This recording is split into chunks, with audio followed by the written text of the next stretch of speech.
नमस्कार दोस्तों, आपके साथ मैं हूं मुबशरा। दोस्तों, इस वक्त राजस्थान में जबरदस्त सियासी घमासान देखने को मिल रहा है, जो वाकई किसी बड़े राजनीतिक तूफान की तरफ एक इशारा करता है। हर जगह सिर्फ एक नाम की चर्चा जोरों पर है और वो नाम है सचिन पायलट। जी हाँ दोस्तों, राजस्थान की सियासत का वो चेहरा जिसने राजनीति के कई दौर देखे हैं। और अब सचिन पायलट ने वसुंधरा सरकार की भ्रष्टाचार की जांच को मांग को लेकर 11 अप्रैल यानी कि आज जयपुर के शहीद स्मारक पर अनशन की घोषणा कर दी है, जिसके बाद से लगातार पूर्व deputy CM Sachin Pilot social media पर चर्चा का विषय बने हुए हैं। खास तौर पर ट्विटर पर सचिन पायलट रविवार से अब तक टॉप में ट्रेंड कर रहे हैं। दोस्तों, आज इस वीडियो में राजस्थान के सियासी सफर का पूरा विश्लेषण करते हैं और अच्छे से आपको समझाते हैं। दोस्तों, वीडियो में लास्ट तक बने रहिएगा।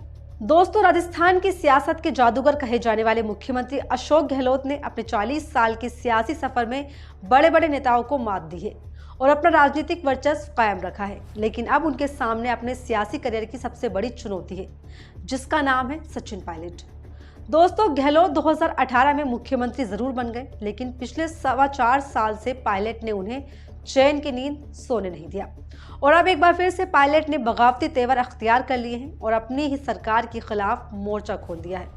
इस बीच सचिन पायलट ने रविवार को ऐलान कर दिया कि वो 11 अप्रैल यानी कि मंगलवार को एक दिन का अनशन करने वाले हैं। राजस्थान में बीजेपी नेता वसुंधरा राजे सरकार के कार्यकाल में हुए कथित भ्रष्टाचार की जांच की मांग को लेकर पायलट कांग्रेस सरकार के खिलाफ मैदान में उतरने जा रहे हैं। इसके साथ ही पायलट ने उस चिट्ठी को भी सार्वजनिक कर दिया है, जो चिट्ठी उन्होंने 28 मार्च 2022 को मुख्यमंत्री अशोक गहलोत को लिखी थी। इतना ही नहीं दोस्तों, नवंबर 2022 में फिर से लिखी गई चिट्ठी का भी उन्होंने जिक्र किया और कहा कि मौजूदा सरकार आबकारी माफिया, अवैध खनन, भूमि अतिक्रमण और ललित मोदी हलफनामे वाले मामले में कार्रवाई करने में नाकामयाब रही है। जांच नहीं होगी, जब तथ्य सामने नहीं आएंगे, जब इंक्वायरी नहीं होगी, जब केस रजिस्टर नहीं होगा, जब तफ्तीश नहीं होगी, तब तक कैसे लोग मान लेंगे हमारी बात को। अगली बार जब हम जाएंगे कि भाजपा के हमारे साथी वसुंधरा जी की सरकार में जो कांड घोटाले हुए थे वो सही थे या गलत थे। दोस्तों, राजस्थान में सचिन पायलट और अशोक गहलोत के बीच सियासी वर्चस्व की ये जंग आजकल की नहीं, बल्कि ये जंग 2018 के चुनाव के बाद से ही चली आ रही है।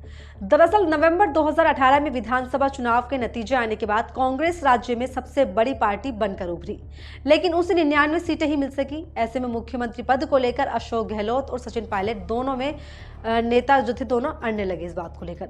दरअसल सचिन पायलट कांग्रेस अध्यक्ष होने और बीजेपी के खिलाफ 5 सालों तक संघर्ष करने के बदले मुख्यमंत्री की कुर्सी पर अपनी दावेदारी जता रहे थे।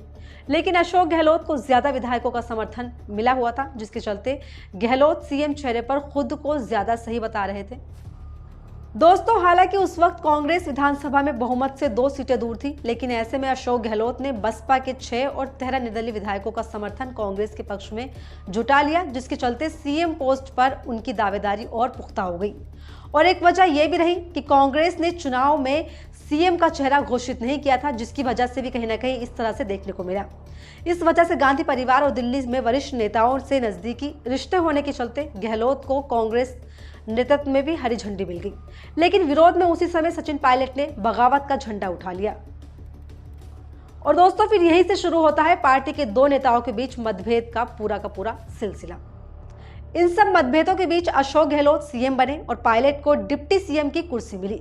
हालांकि सुलह का क्या फॉर्मूला तय हुआ था, इन बातों को सार्वजनिक तौर पर नहीं दिखाया गया। हालांकि पायलट समर्थकों का दावा है कि सीएम के लिए 2.5 साल का एक फॉर्मूला तय किया गया था। उस वक्त सरकार बनने के साथ ही गहलोत पायलट के बीच मनमुटाव की खबरें आने लगी। दोनों नेता अपने अपने सियासी वर्चस्व स्थापित करने में एक दूसरे से अलग होकर लड़ाई करने लगे और जुट गए। उनके बीच जुबानी जंग तेज हो गई। अदावत की पहली झलक 20 महीने में ही दिखने लगी। सचिन पायलट के मन में लगातार ये चलता रहा कि वो राजस्थान के मुख्यमंत्री पद के हकदार थे, लेकिन अशोक गहलोत बाजी मार ले गए और वो उस वक्त सीएम बन गए।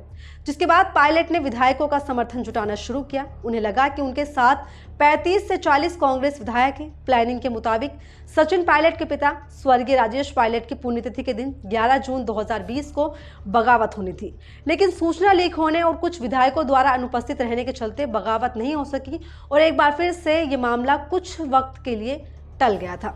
इसके बाद शुरू होता है जुलाई 2020 में 1.5 दर्जन विधायकों के साथ सचिन पायलट ने बगावत का झंडा उठा लिया और अशोक गहलोत का तख्ता पलटने की कोशिश की। पायलट अपने समर्थक कांग्रेस विधायकों के साथ हरियाणा के मानेसर के एक होटल में जाकर ठहरने लगे। प्रदेश सरकार के सामने संकट खड़ा हो गया था और सरकार बनाने के लिए मुख्यमंत्री अशोक गहलोत को अपने 80 समर्थक विधायकों की यानी कि बेड़ेबंदी करनी पड़ी।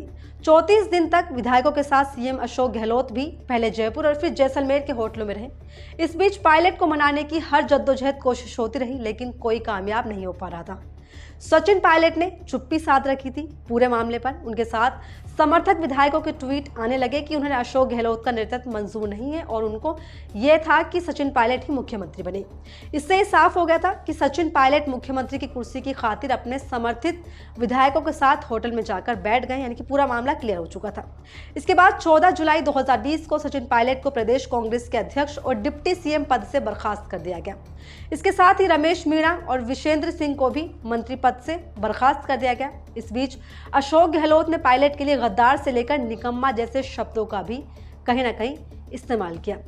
अगस्त 2020 के दूसरे हफ्ते में सचिन पायलट भी प्रियंका गांधी से मिलने के लिए गए। कई मुद्दों पर बातचीत के बाद कुछ शर्तों पर सचिन पायलट मानने को राजी हो गए और 14 अगस्त 2020 को गहलोत बहुमत साबित करने में कामयाब रहे और इसी तरह राज्य सरकार पर आया सियासी संकट जो था वो कुछ टाइम के लिए टल गया। कांग्रेस हाईकमान ने 3 वरिष्ठ नेताओं की एक कमेटी राजस्थान मामले के लिए बना दी। कमेटी ने अपनी रिपोर्ट तैयार करने में लंबा समय लगा दिया। इस दौरान गहलोत के सियासी दबदबे के आगे किसी नेता की भी नहीं चल पाई और कोई भी कामयाब ना हो सका। बगावत के करीब 1.5 साल बाद गहलोत ने पायलट समर्थकों को अपनी कैबिनेट में वापस लिया। नवंबर 2021 में मंत्रिमंडल का विस्तार किया तो पायलट गुट में 5 नेताओं की जगह मिली। हालांकि इन 1.5 साल में सचिन पायलट ने कई बार तेवर दिखाए और मीडिया में बयानबाजी भी की।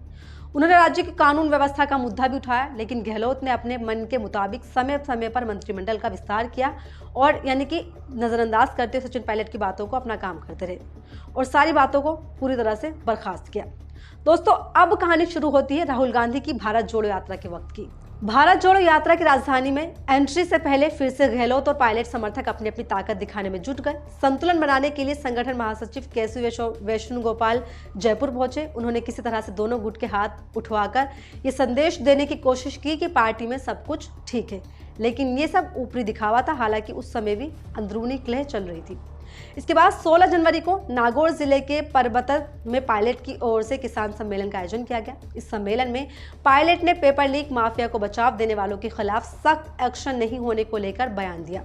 ये मुद्दा छेड़कर सचिन पायलट ने अशोक गहलोत सरकार पर कई सारे सवाल उठा दिए। अगले ही दिन अशोक गहलोत ने जयपुर में मीडिया से बातचीत करते हुए इस मुद्दे पर बात की और सचिन पायलट पर पलटवार करते हुए कहा कि पेपर लीक प्रकरण में जिन्हें पकड़ा गया है वही सरगना है। इसके बाद दोनों में नेताओं में एक दूसरे के बीच में तमाम मुद्दों को लेकर बयानबाजी हुई, आरोप प्रत्यारोप का दौर रहा, मीडिया में बातचीत हुई और तमाम तरह की चीजें सामने आई।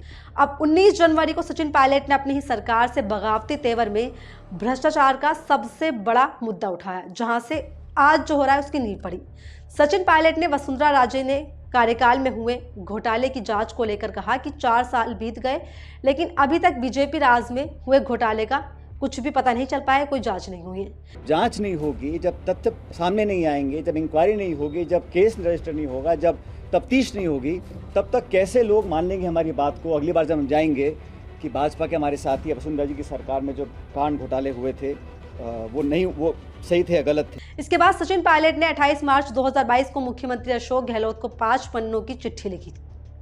मुख्यमंत्री को चिट्ठी लिखने में उन्होंने पूर्ववर्ती वसुंधरा राजे सरकार के शासनकाल में हुए घोटालों सहित कई तरह के मुद्दे उठाए थे। 2 नवंबर 2022 को पायलट ने मुख्यमंत्री को एक और चिट्ठी लिखी जिसमें लिखा हुआ था कि जो पुरानी चिट्ठी उनकी दी हुई है उस पर थोड़ा सा आग्रह किया जाए, उसको देखा जाए। 2 बार चिट्ठी भेजने के बावजूद गहलोत ने ना तो इन मुद्दों पर कोई बयान दिया, ना ही कोई ध्यान दिया, ना ही चिट्ठी को लेकर जवाब दिया, जिसके बाद खुन्नस खाए हुए सचिन पायलट अब खुलकर गहलोत सरकार के खिलाफ उतर गए और यहीं से अब सचिन पायलट ने खुलकर अपनी ही पार्टी के खिलाफ अनशन करने का फैसला लिया। दोस्तों, जाते जाते वीडियो में आपको इसका सार भी बताना जरूरी है। दरअसल सचिन पायलट और अशोक गहलोत दोनों ने कांग्रेस हाईकमान के सामने चुनौती खड़ी कर दी है। दोनों नेताओं के बीच सारी लड़ाई मुख्यमंत्री की कुर्सी को लेकर है। पायलट चाहते हैं कि उन्हें सीएम की कुर्सी दी जाए, जबकि गहलोत चाहते हैं कि वो उनके लिए सबसे परफेक्ट है। पार्टी नेतृत्व भी दोनों को ही चाहिए और दोनों गंवाना भी नहीं चाहते। राजस्थान में गहलोत कांग्रेस का वर्तमान है तो पायलट भविष्य है। ऐसे में पार्टी किसी एक को चुनने की स्थिति में नहीं है और एक एक कदम बहुत फूक फूक कर रख रही है। पिछले 4 साल से संकट को टाल रही थी, लेकिन पायलट अब पूरी तरह से आर पार के मूड में। विधानसभा चुनाव में महज 6 महीने बचे हैं और उन्हें लगता है कि अभी नहीं तो फिर कभी नहीं। तो अब देखना ये होगा कि इस बार कांग्रेस के नेतृत्व में क्या होता है या किसकी पार्टी बनती है, किसका कितना असर करते हैं। दोस्तों, उम्मीद करती हूँ कि आप राजस्थान की पूरी राजनीति के बारे में अच्छे से समझ गए होंगे। अगर आपको वीडियो पसंद आया हो तो इसको लाइक ज़रूर कर ले, शेयर करें और चैनल को सब्सक्राइब भी कर ले ताकि आप तक हमारे वीडियोस पहुँचते रहें। धन्यवाद।